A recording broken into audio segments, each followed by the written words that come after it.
अस्सलाम वालेकुम एवरीवन। इस वीडियो का टॉपिक है physical properties of chlorides of period third elements. Let's have a look. Physical properties of chloride of period third elements. पहले chlorides को जानते हैं कि क्लोराइड क्या है। The binary compounds of chlorine are called chloride. Binary compounds आप chlorine को chlorides कहते हैं। बाइनरी के माने है दो, ऐसे कंपाउंड जो दो एलिमेंट से बने हों। Compound made up of two elements are called binary. यहाँ पर दो एलिमेंट से जो बने कंपाउंड होंगे उसमें एक एलिमेंट क्लोरीन का होगा और दूसरा एलिमेंट्स वो पीरियड थर्ड में से होगा। तो यहाँ पर देखें क्लोराइड कि ये सोडियम क्लोराइड है। ये एक बाइनरी कंपाउंड ऑफ क्लोरीन है। Magnesium chloride, aluminium chloride, aluminium chloride. Next है सिलिकॉन टेट्राक्लोराइड। नेक्स्ट है फास्फोरस ट्राइक्लोराइड। ये भी क्लोरीन का binary compound. Disulphur dichloride, ये भी बाइनरी कंपाउंड ऑफ क्लोरीन है। स्टेट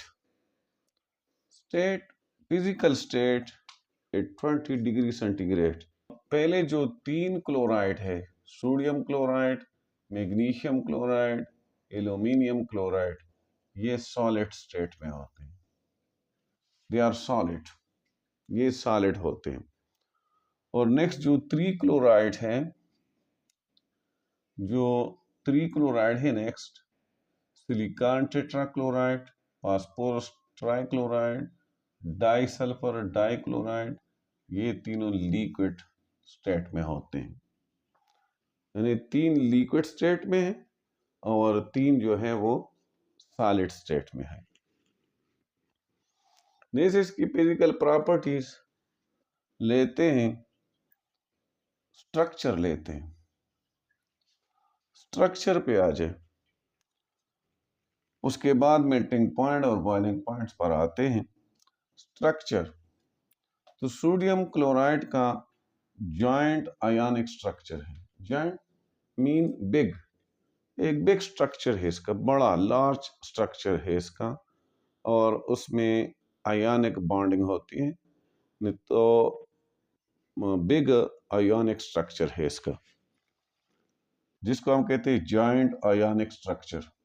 मैग्नीशियम क्लोराइड का भी जॉइंट आयोनिक स्ट्रक्चर है। इसके अलावा बाकी जो क्लोराइड है, aluminium chloride, silicon chloride, phosphorus chloride, sulphur chloride, molecular structure रखते हैं, मॉलिक्यूलर फॉर्म में होते हैं और ये मॉलिक्यूलर स्ट्रक्चर रखते हैं। मेल्टिंग पॉइंट सोडियम क्लोराइड का 801 डिग्री सेंटीग्रेड है। मैग्नीशियम क्लोराइड का 708 डिग्री सेंटीग्रेड है। एल्यूमिनियम क्लोराइड का 192.4 डिग्री सेंटीग्रेड है। सिलिकॉन टेट्राक्लोराइड का -69 डिग्री सेंटीग्रेड है। फास्फोरस ट्राइक्लोराइड का -93.6 डिग्री सेंटीग्रेड है। डाइसल्फर डाइक्लोराइड का -80 डिग्री सेंटीग्रेड है। तो इसमें अगर आप देखें कि जब हम लेफ्ट टू राइट जाते हैं तो जर्नली जो मेल्टिंग पॉइंट है वो कम हो रहा है। ये 801 डिग्री सेंटीग्रेड है तो ये 708 है, ये 192 है, फिर -69 है, फिर -93 है और फिर -80 है।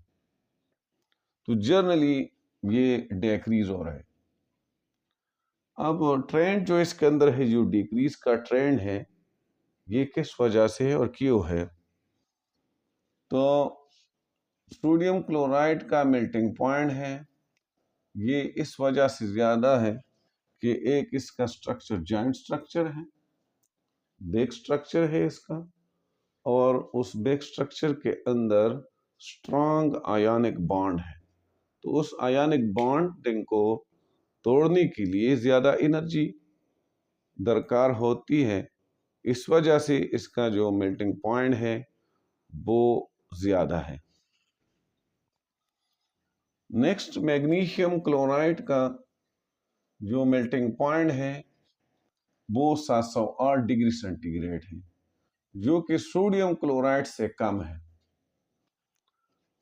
अब बात तो ये है कि सोडियम क्लोराइड का भी जॉइंट स्ट्रक्चर है और मैग्नीशियम क्लोराइड का भी जॉइंट स्ट्रक्चर है, दोनों का जॉइंट आयनिक स्ट्रक्चर है। तो फिर यहाँ पे मैग्नीशियम क्लोराइड का जो मेल्टिंग पॉइंट है ये कम क्यों आ रहा है सोडियम क्लोराइड से? तो इसकी जो वजह है वो ये है कि सोडियम क्लोराइड उसमें +1 चार्ज है सोडियम पर। मैग्नीशियम क्लोराइड में मैग्नीशियम पर +2 चार्ज है। मैग्नीशियम आयन जो है, जो मैग्नीशियम क्लोराइड के अंदर है, यहाँ पर मैग्नीशियम का साइज छोटा है और चार्ज उस पर ज़्यादा +2 है। तो जब साइज छोटा हो और चार्ज बड़ा हो तो फिर ऐसे एलिमेंट्स में ये कोवेलेंट कैरेक्टर्स पैदा हो जाते हैं। तो थोड़े से इसके अंदर कोवेलेंट कैरेक्टर आ गए हैं। मैग्नीशियम क्लोराइड में इस स्मॉल साइज ऑफ मैग्नीशियम और हाई चार्ज डेंसिटी की वजह से इसकी पोलराइजेशन पावर इंक्रीज हो चुके हैं, और इसमें पोलराइजेशन पावर ज़्यादा होने की वजह से इसमें कोवेलेंट कैरेक्टर्स आ चुके हैं। तो इस कोवेलेंट कैरेक्टर्स की वजह से, यानी इसके अंदर थोड़े से कोवेलेंट कैरेक्टर्स है, तो इस कोवेलेंट कैरेक्टर की वजह से इसका बॉइलिंग पॉइंट जो है वो सोडियम क्लोराइड से कम आ रहा है, क्योंकि कोवेलेंट बॉन्ड जो है वो वीक बॉन्ड है और आयनिक बॉन्ड जो है वो स्ट्रांग बॉन्ड है। नेक्स्ट आते हैं कि जो बाकी एल्यूमिनियम क्लोराइड है, सिलिकॉन क्लोराइड है, फास्फोरस क्लोराइड है, सल्फर क्लोराइड है, तो इन सब का जो स्ट्रक्चर है वो मॉलिक्यूलर स्ट्रक्चर है। अब मॉलिक्यूलर स्ट्रक्चर की बात तो आसान है कि जो जो मोलर मास इंक्रीज होता है उतना उसके साथ साथ बॉइलिंग पॉइंट या मेल्टिंग पॉइंट वो भी इंक्रीज होता है। तो मोलर मास आप देखें यहाँ पर, जो एल्यूमिनियम क्लोराइड है इसका मोलर मास वो है 267 ग्राम पर मोल है, 267 ग्राम पर मोल है। और सिलिकॉन टेट्राक्लोराइड का जो मोलर मास है वो 169 ग्राम पर मोल है। इसी तरह फास्फोरस ट्राई क्लोराइड का जो मोलर मास है वो 137 ग्राम पर मोल है। और डाई सल्फर डाई क्लोराइड का जो है वो 135 ग्राम पर मोल है। तो जो जो मोलर मास में इजाफा होता है उसी तरह मेल्टिंग पॉइंट में भी इजाफा होता है। एल्यूमिनियम क्लोराइड का मोलर मास वो 267 ग्राम पर मोल है। इस वजह से इसका मेल्टिंग पॉइंट भी ज्यादा है, 192.4 है। फिर उसके बाद सिलिकॉन टेट्राक्लोराइड है, तो उसका मोलर मास 169 ग्राम पर मोल है, जो कि एल्यूमिनियम क्लोराइड से कम है। जब उसका मोलर मास कम है तो उसके साथ उसका मेल्टिंग पॉइंट भी कम आ रहा है।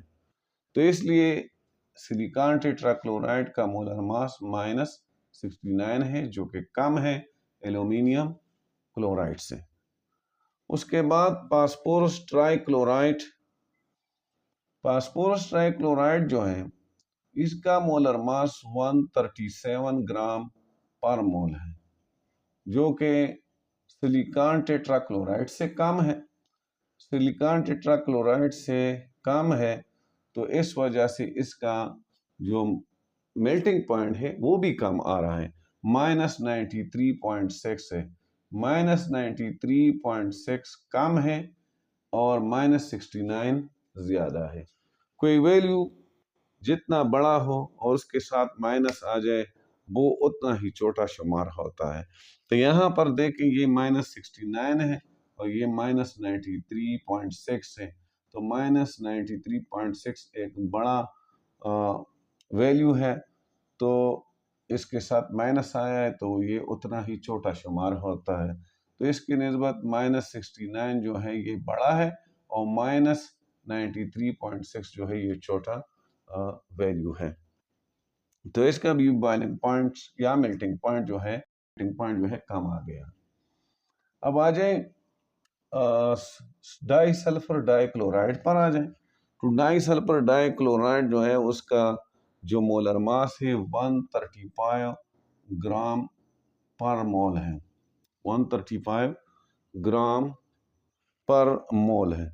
तो 135 ग्राम पर मोल, इसका बॉइलिंग पॉइंट जो है वो -80 है। मास कम है। जब मोलर मास कम है तो फिर उसका जो बॉइलिंग पॉइंट है या मेल्टिंग पॉइंट है वो कम आना चाहिए, लेकिन यहाँ पर इसका मेल्टिंग पॉइंट जो है वो ज़्यादा आ रहा है। तो इसकी वजह क्या हो सकती है?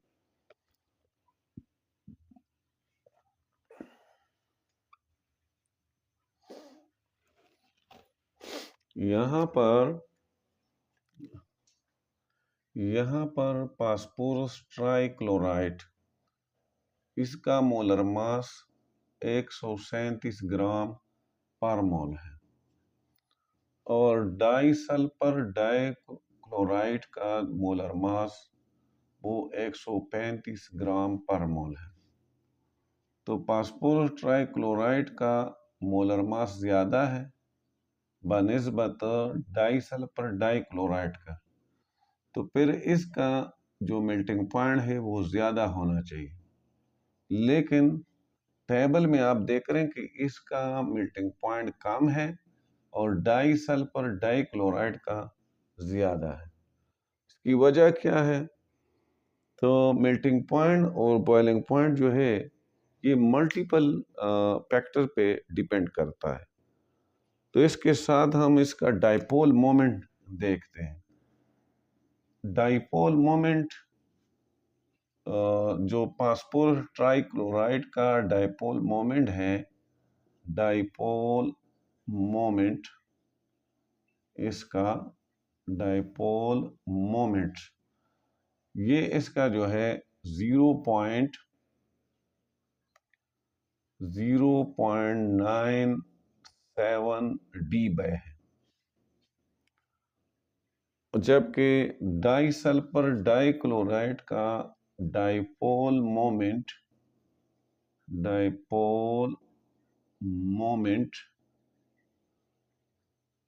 मोमेंट्स वो है 1.60 डी बाय है। क्योंकि उसका डाइपोल मोमेंट ज्यादा है, इस वजह से डाई सल्फर डाइक्लोराइड का मेल्टिंग पॉइंट ज़्यादा है बनिस्बत फास्फोरस ट्राइक्लोराइड के। डाइपोल मोमेंट ज़्यादा, तो मॉलिक्यूल्स के दरमियान फोर्स ऑफ अट्रैक्शंस ज़्यादा, तो इस वजह से इसका मेल्टिंग पॉइंट वो भी ज़्यादा आ रहा है। इसी तरह बॉइलिंग पॉइंट्स का डिस्कस करते हैं। सोडियम क्लोराइड का बॉइलिंग पॉइंट जो है वो 1465 डिग्री सेंटीग्रेड है। फिर उससे कम थोड़ा सा वो मैग्नीशियम क्लोराइड का है जो 1418 है। बिल्कुल सेम उसी तरह जिस तरह हमने मेल्टिंग पॉइंट को एक्सप्लेन किया। फिर उसके बाद एल्यूमिनियम क्लोराइड का जो बॉइलिंग पॉइंट है वो 423 है। सिलिकॉन टेट्राक्लोराइड का वो 57 है बॉइलिंग पॉइंट। फास्फोरस ट्राइक्लोराइड का ये 74 डिग्री सेंटीग्रेड है बॉइलिंग पॉइंट।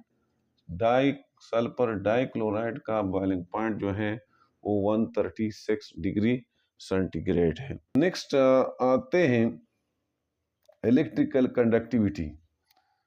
क्योंकि ये सोडियम क्लोराइड आयनिक कंपाउंड है, लेकिन अगर ये सॉलिड फॉर्म में हो तो फिर इसमें ना फ्री आयंस होंगे और ना फ्री इलेक्ट्रॉन्स होंगे।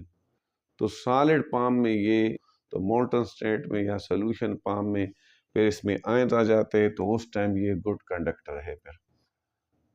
और इसी तरह मैग्नीशियम क्लोराइड अगर सॉलिड फॉर्म में है तो फिर ये नॉन कंडक्टर है। और अगर इसको मोल्टन स्टेट में या इसको सोल्यूशन फॉर्म में लाएं तो ये आयंस पैदा करता है और फ्री आयंस की वजह से फिर ये गुड कंडक्टर बन जाता है। नेक्स्ट जो है एल्यूमिनियम क्लोराइड। एल्यूमिनियम क्लोराइड, इसके लिए लिखा हुआ है वेरी पुअर कंडक्टर, या इसको हम कहते हैं बैड कंडक्टर। पुअर इसलिए लिखा हुआ है किताब में कि इसमें थोड़े से आयनिक कैरेक्टर हैं। एल्यूमिनियम क्लोराइड में थोड़े से आयनिक कैरेक्टर हैं और अ लॉट ऑफ ज़्यादा जो कैरेक्टर है वो कोवेलेंट के हैं। तो ये हम कोवेलेंट के साथ शुमार करते हैं। तो इसलिए इसको जो इसके लिए लिखा हुआ है वेरी पुअर कंडक्टर, तो पुअर इसलिए लिखा हुआ है कि आयनिक नेचर के, थोड़ा सा आयनिक नेचर है इसके अंदर। सिलिकॉन टेट्राक्लोराइड है या फास्फोरस ट्राइक्लोराइड है, डाई सल्फर डाइक्लोराइड है, तो ये कोवेलेंट है कंपाउंड है। और ये कोवेलेंट मॉलिक्यूल जो है वो आयंस नहीं बनाते, ना इसमें फ्री आयंस होते हैं, तो इस वजह से ये बैड कंडक्ट। सॉल्युबिलिटी की बात आते हैं तो सोडियम क्लोराइड जो है डिजॉल्व रेडिली, ये जल्दी डिजॉल्व हो जाते हैं क्योंकि आयनिक कंपाउंड है होता है। दूसरा जो मैग्नीशियम क्लोराइड है वो भी आयनिक कंपाउंड है, वो भी जल्दी डिजॉल्व होते हैं। लेकिन जो कोवेलेंट कंपाउंड है वो वाटर में डिजॉल्व नहीं होते, बल्कि वाटर के साथ रिएक्शंस करके वो HCl फ्यूम्स पैदा करते हैं। Do not dissolve but react with water to form HCl, to form HCl fumes. HCl. This was some about the physical properties of chlorides of period third element. Thank you.